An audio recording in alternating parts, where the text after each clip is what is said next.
friends. So today I have my helper, Willow, and we are going to be talking about weather a little bit. We've had some rain the last couple days, and so we were wondering about rain. So this water, all this is just a big old cup of water, a measuring cup thing of water, and then we're going to pretend that this is the air, okay? And then Willow is going to use shaving cream, and obviously that's going to be the clouds. So go ahead, Willow, put some clouds at the top.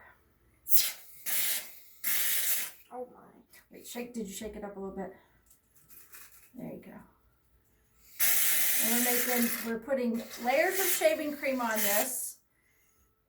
And then what we're going to do, so the clouds are hanging up in the sky. There's nothing that is actually holding them up in the sky. They just float, which that's down the road when you get into bigger school. You'll learn all about those type of things. But for now, we just know that clouds are up in the sky and they're floating. But what causes the rain to fall? So, does anybody know? What do you want, Terry? Okay, there you go. What causes rain to come out of the clouds? Well, what happens is inside the clouds, there are little tiny droplets of water and ice. And when the cloud gets either too heavy or they start banging next to each other or whatever, they start to come through. So, and I don't know, Ryan, if you can show, but we're just going to see if we can make it rain a little bit. And then they said if that one doesn't work, you can just put it into some water and then take an old medicine. And Willow, do you want to have it go down?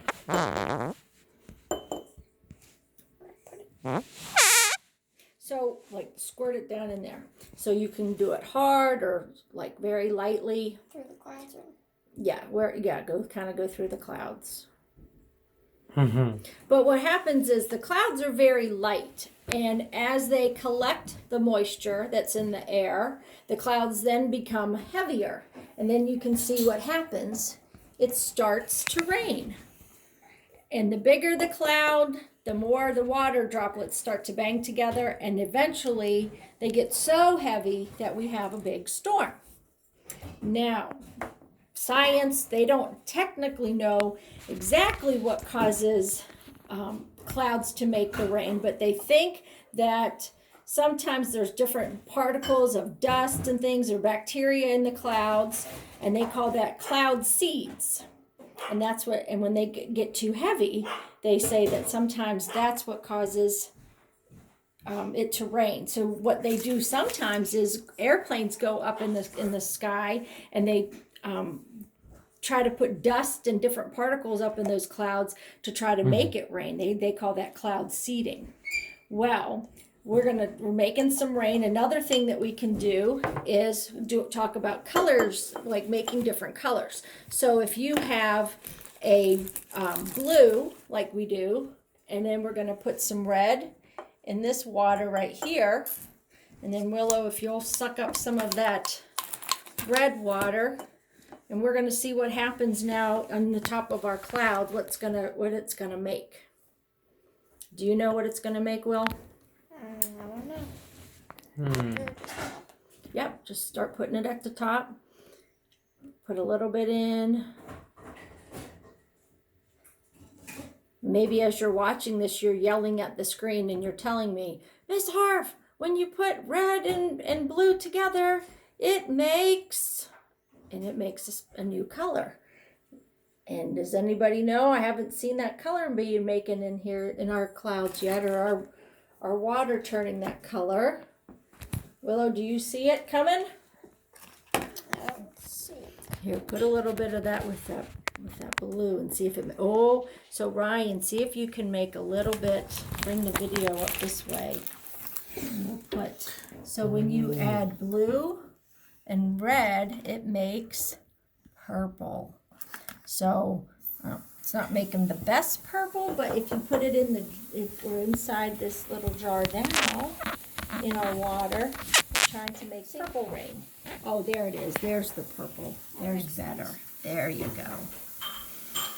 And then if we could have a spoon, which I don't want to break up the clouds, but this is just a fun little way to pretend like you're making rain, talk about color going together, color mixing, swirling together, and it makes different colors, different hues.